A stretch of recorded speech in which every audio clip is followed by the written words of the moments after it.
새로운 미래 창당, 개혁신당 지지율 3%. 자, 제3지대가 뭔가 양쪽 다 삐걱삐걱한 느낌도 듭니다.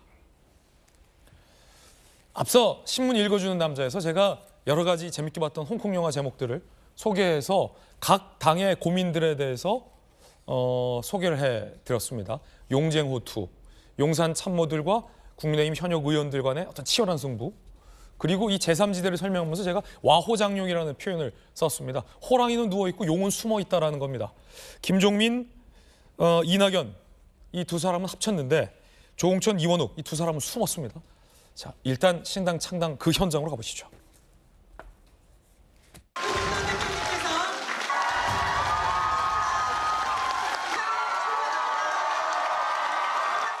부패와 부도덕의 늪에 빠진 민주당을 대체하겠습니다. 거의 비슷한 단어를 중심으로 뭉쳐지는 그런 생각이 듭니다. 서로 간에 대화를 시작할 때다 이렇게 생각하는데, 중요한 것은 기존의 양당 체제를 깨고 정치의 새로운 전망을 열어가는 거 아닙니까? 합쳐야 합니다. 이준석 전 대표는 최근에 당명을 두고 중국집 운운하면서 상당히 으르렁 거렸습니다. 그런 이 전 대표도 왔는데 조홍천, 이원욱 의원은 저 자리에 없었습니다. 통합의 원칙은 수평적 열린 통합, 그러나 지켜지지 않았다라며 무언가 이낙연 전 대표 쪽과 불협 화음을 암시했습니다. 새로운 미래에 참여하는 건 영혼 없이 몸만 얻어주는 일이다. 더 큰 통합을 위해 뛰겠다라며 부참했습니다.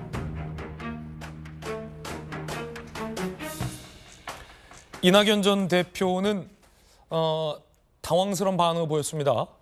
아침에도 통화를 했다. 두 분 다 오는 걸로 알고 있었다라는 겁니다. 왜 그런 걸까요?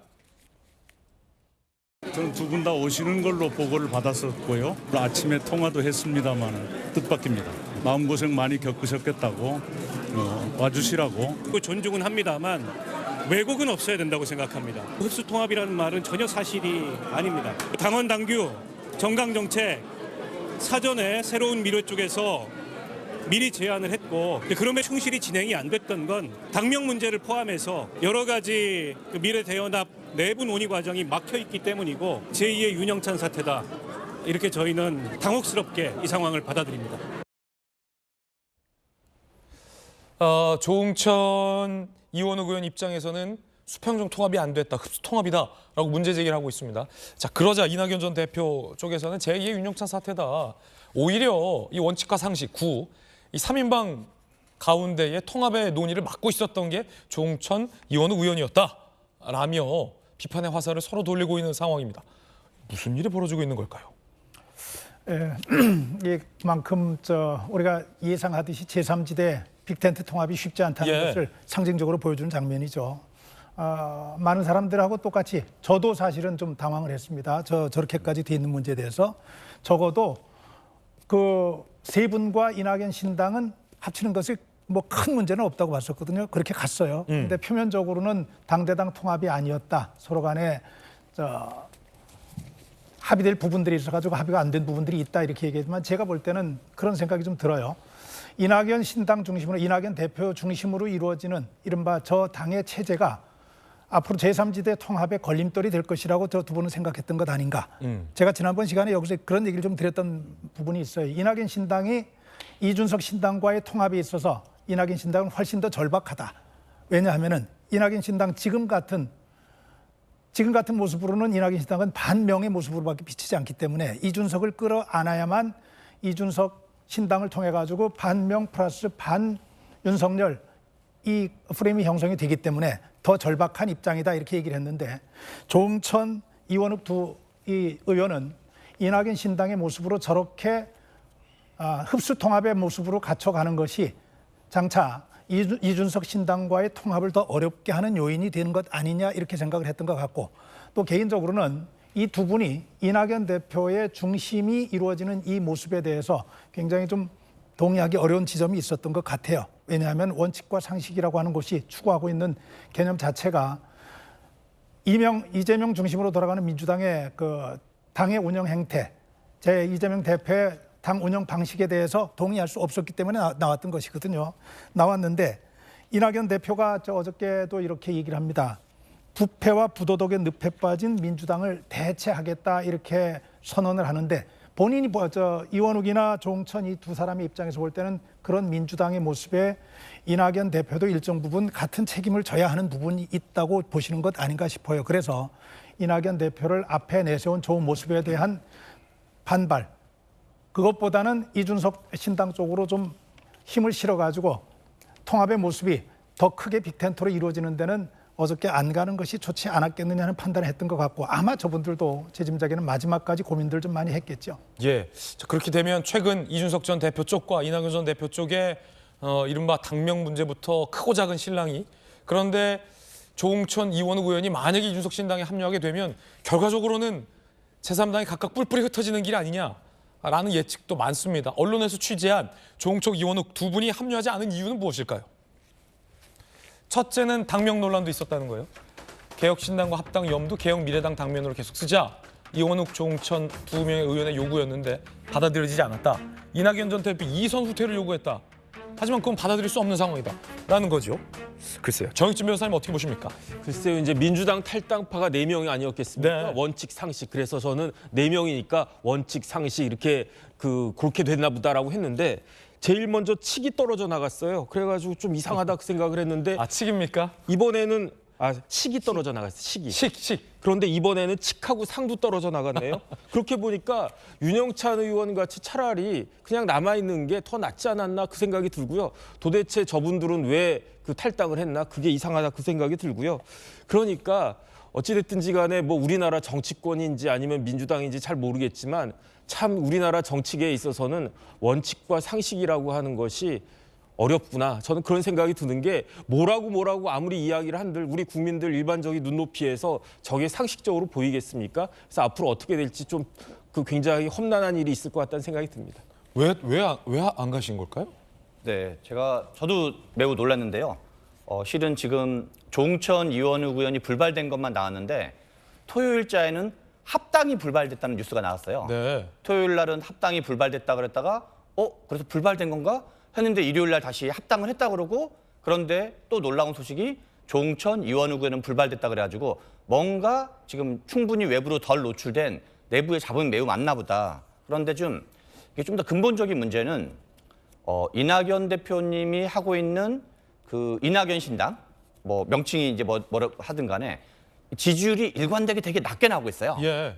그리고 지금 현역 의원도 별로 없거든요. 근데 상대적으로 이준석 개혁신당 같은 경우는 지지율이 좀 등락이 있긴 하지만 상대적으로는 지지율이 더 높게 나오고 있는 상황이거든요.